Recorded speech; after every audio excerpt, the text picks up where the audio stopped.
Well, welcome to the Red Chair. Simon Schaefer, good to see you, my friend. Good to see you. Founder of Factory, entrepreneur, angel investor.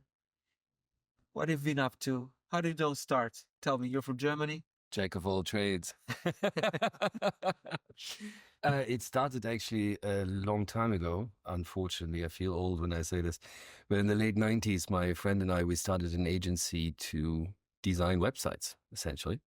At the height of the .com. Yeah, I don't know if you remember, but at least in Germany, I know the same is true for Southern Europe. But I was in London at the time, actually, man. So yeah, we had MBAs raising money that had no idea of products, design, or anything. Yes, nobody did really. It's true. Yeah. But the agencies, right? The agencies were like doing design stuff, web design. I was a web designer, essentially. And we were building a lot of products for the tech community, for the startup community in Germany. In Berlin? In Berlin, yeah. Okay. A Swiss agency, really cool kids, etoy.com. They did some really fancy art stuff. They took over an agency from a Swiss founder and expanded to Berlin and asked us to open the Berlin branch. This was, I think, 97 or 98. Yeah. Did that for some time. .com bust, of course, happened to us as well. So several different stints within the entrepreneurship community, usually always on the entrepreneur side, my own company or my own agency with partners, until the second .com boom really kicked in. So that was an exciting time. That's also when you had a little bit of interface skills or any product skills. And what would you call the second .com? Post-Google. Post-Google. Okay, post-Google. So 2.0, yeah. If you want, Web 2.0. Mm-hmm. That to me was an intriguing time because it was possible. And you were still there? You were still in Germany at the time? Yeah. And how did you see the German ecosystem evolving from the late 90s to within those 10 years, right? That's when it actually Berlin started. That's when it really happened there. I mean, Berlin had such a fertile breeding ground because, I mean, the music scene was very intense. There was a lot of clubbing, sure, that's part of it, but also creators environment. And most of the people that I know actually started doing flyers for parties or whatever when they actually started doing their initial product work and client work.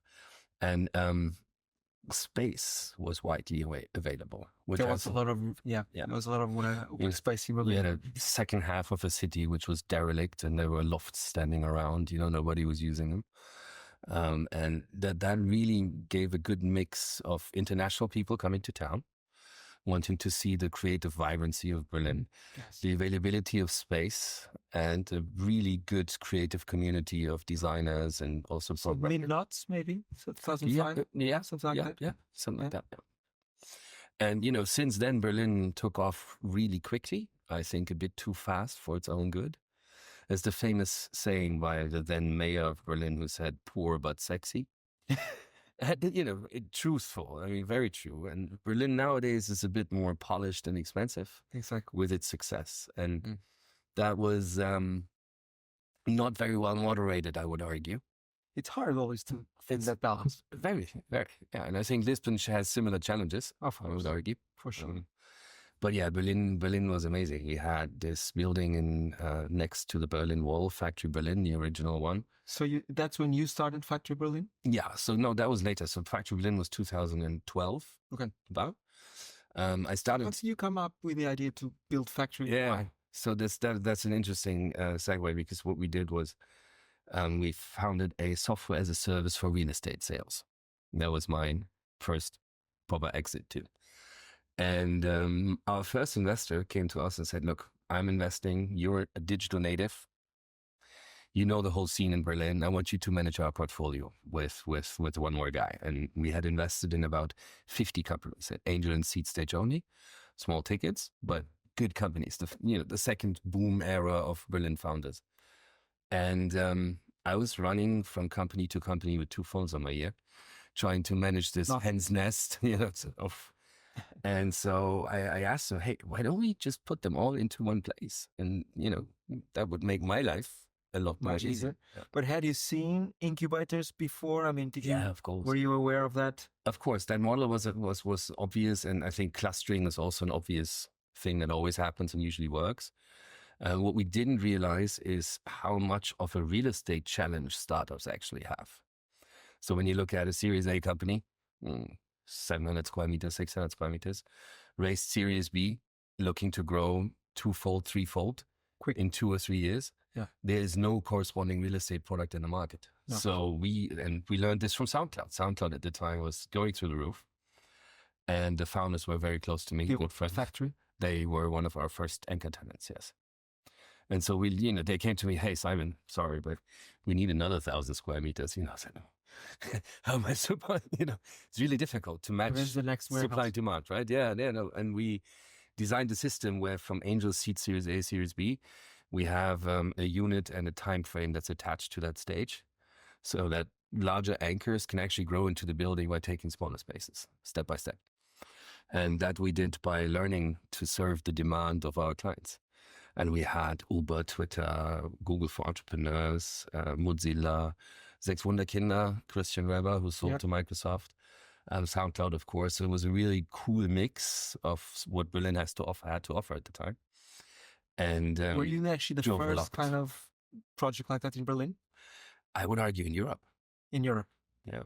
So the only real comparable product was the campus from Google in London. Yeah. Which was corporate driven, or let's say big tech driven. Yeah. And we were from founders for founders, something similar to where Station F is now, sort of really trying to drive those that are young, bringing together with those that are more mature and try to make that or create leverage for those that are in the need of learning. Mm-hmm. And the success was pretty big, and classic story. 2 founders wanting to scale, fighting over where to scale, and then splitting up. And when did that happen? When did you split up? 2015. 2015. 1 year after opening. Yeah. After opening? The factory building. 1 year after opening. Yeah, long construction. Right. Construction is a whole topic in itself. Right. But no, we split up. And always goes wrong. Always. Everywhere. Of course. In Portugal, in Germany, everywhere. In Germany, we had the construction site closed down by authorities, and then we had an event with secretaries of state the next day, really difficult things. In Portugal, we built this during the pandemic. So, but what happened? So when you split, and then what happened? It's kind of like Aldi. I don't know if you know the story. They have north and south, so they separated the market. We did the same thing. He wanted to only work in Germany, and we were already in Berlin. I was like, no, the potential is obvious. Different cities across Europe create a network. And so we split up in a way where I do global, everything outside of Germany, and he has the brand rights for Germany. Right. And so, good deal at the time. What was the next stop? That was 2015, and what happened next? Next stop, 2016, actually, Lisbon. So believe it or not. You come here. What was so alluring? I did a conference in Berlin, in Factory Berlin, with the European Commission. We had 2 commissioners there, and our concept was to bring policymakers together with established VCs, with established startup founders and very young companies, in order to see, for them to really get a feeling of what the startup vibe is like. Because when I went to Brussels, storming into the door saying, I have the solution for Europe, all we need is a lot of factories, they were like, most commissioners don't know what a startup is. Okay. So let's start at the beginning. We put them all together in one room. And one of the people speaking there was João Vasconcelos. He was invited as the founder of Startup Lisbon. Yep. And he immediately came to me, how he was, connect. And he was like, you have to come to Lisbon. I was like, okay, let me check that out. And came here. You had never been to Lisbon? No, I had never been to Portugal before. Shortly after, to my surprise, I was announced as CEO of Startup Portugal. Because you were appointed by João. Yeah. Basically. Yeah. And, as the godfather, one could say, or one of the few godfathers of the Portuguese ecosystem, it was a big honor for me to work with a small team inside the Ministry of Economy and write test policies that were actually implemented. I mean, fair enough. Some of his ideas and our ideas made it into the Startup Nation Standard in 2021, which are supposed to be leveling the playing ground across Europe. Still yet to succeed at that, but still good policies that actually I think helped drive the ecosystem to a degree. Yeah. And then how did things develop you've been here now for 8 years, I think, 9 years. On and off for the first years, I still had my business. I in remember Germany. we met basically when you arrived, more or less. Yeah. Because I was Yeah. close to João as well, and we met, and you were there at Startup Portugal, and he was Startup Lisbon, and then you started this whole project, which today is very impactful in Lisbon. So how did that process go? With its ups and downs, of course, as all construction from Financing, pandemic, a lot of crazy stuff. The initial moment was really funny because I had obviously no radar for the neighborhoods in Lisbon yet. I'm from Berlin. I saw a whole city be developed in a very short time. So I think I have an eye for it. And Joao showed me Beato and showed me Marvila and this whole industrial kind of neighborhood, which is right up my alley. I love industrial buildings. And then he said, well, you have to meet Fernando. So he wrote an email, Simon, meet Fernando, Fernando, meet Simon. Fernando, you have to show Simon what's up in Beato. Who was the mayor of Lisbon at the time. And I didn't know that. So you're like, hey, Fernando, let's go for it. Worse, I went to a meeting that was organized by email, and I show up at this amazing place. You're like, and what is this? And I'm like, what am I? And I go to the reception and I'm asking, I have a meeting with Fernando. And they're like, Fernando. Like and I'm showing them the email. They're like, oh, the mayor? president. No, it's like, president. President of what? It's getting weirder and weirder. I had no idea what I was running into. So then, finally, okay, it clicked. Oh, I'm meeting the mayor. And it was a classic Joao thing. This was an introduction he would do, not for his own merit, but in order for things to move faster, right, and on a very personal level. So I not for 1 second doubted whether that's going to be a useful meeting. Right. And I think the same was true for the mayor. Right. And so they showed me Hub Creativo and all these buildings. And I felt like a kid in a candy store. I mean, this whole former military complex, 34,000 square meters, huge. Derelict. And if you look on the map, which as being alien to the city, to me is really easy, geographically smack in between the two bridges on the shoreline, right? So what can go wrong? Right. Everything. So yeah, that's the big learning. Then a little bit later, everything can go wrong. Now, so let's fast forward then. Yeah. So you got that done. What's the status in Beato today? The building is fully let, and it's an amazing and I would say eclectic mix of people, and we are. Nurturing or working with the community to extract value for everyone. Mm-hmm. And we have social projects with the social network of Beato. We have events going on there all the time. The Unicorn Factory famously is not just in our building, but is now everything innovation is the Unicorn Factory. Because then it transformed from Startup Lisbon to Unicorn Factory with the current mayor, Carlos Moedas, right? Yeah, I would argue the new cheerleader for entrepreneurship in government, which everyone should have and needs. A lot of criticism for the brand, unicorn, you can create unicorns, but it's really about ambition and pushing the agenda. Right, of course. And I applaud that. I think that's a great thing. We work really closely together. Of course, the building is owned by the municipality that we work in.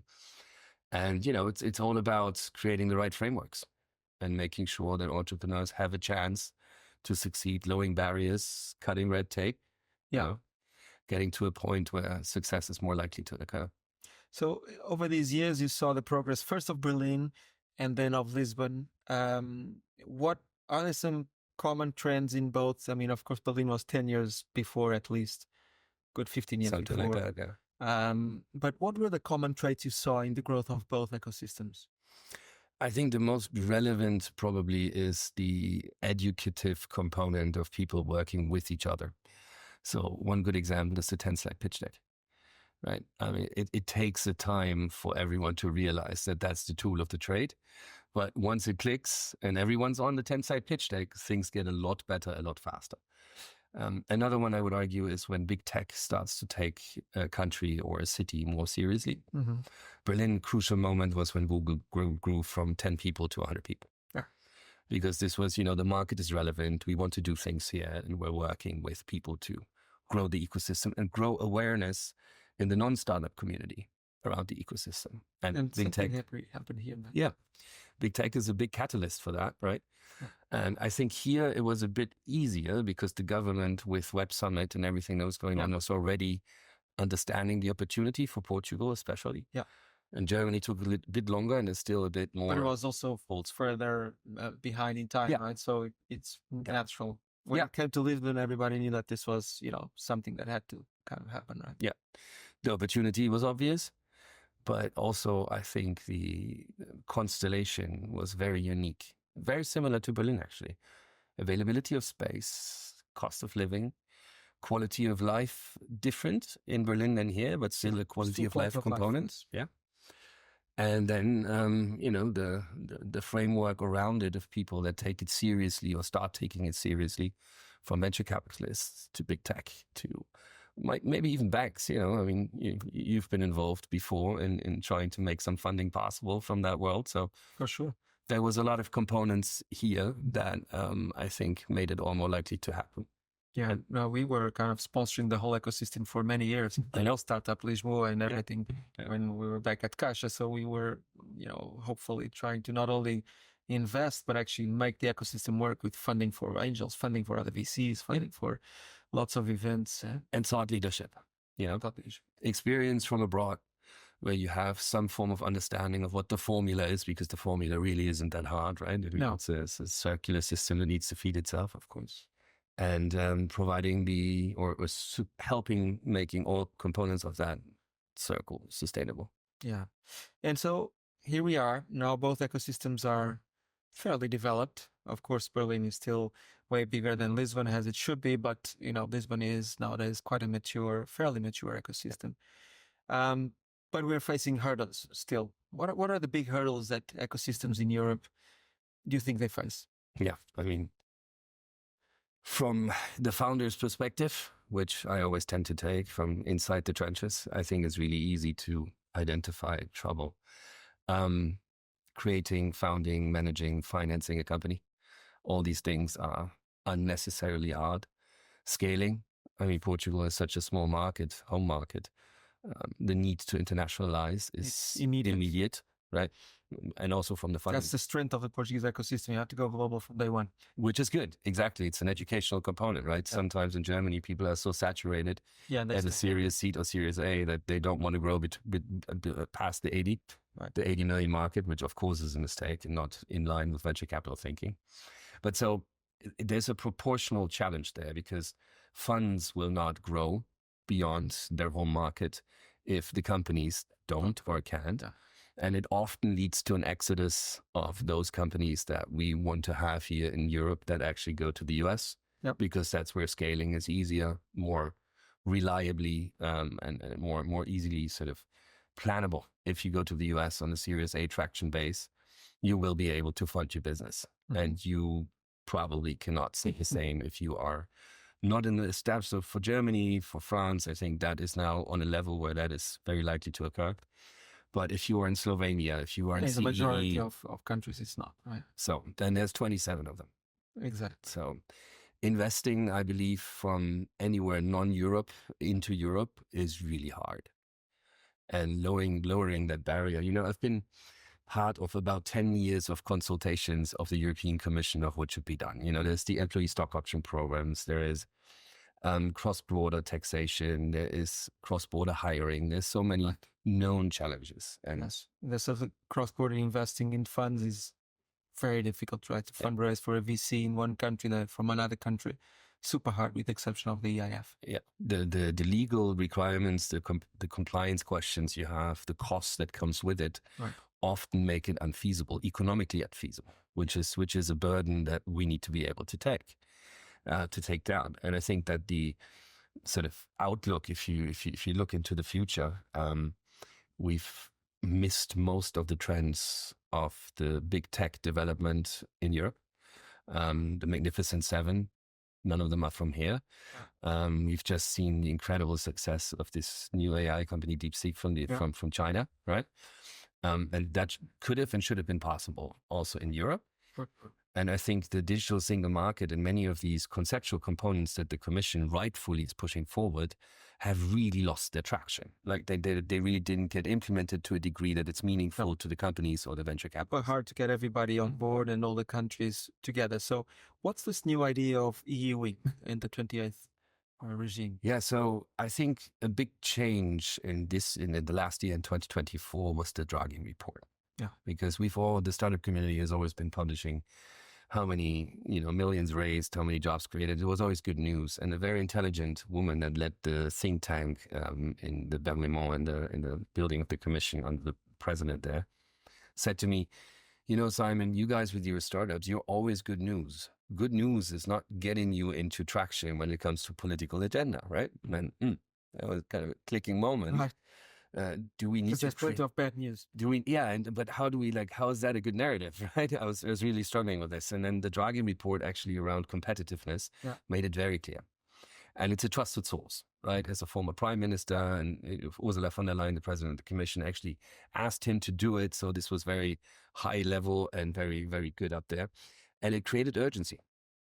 And so with this urgency, and you see, if you look online, you see a lot of EU bashing, stop dealing with the curvature of bananas, deal with real things, and, all this stuff. And it's a lot of criticism, but very little actionable things that could be done.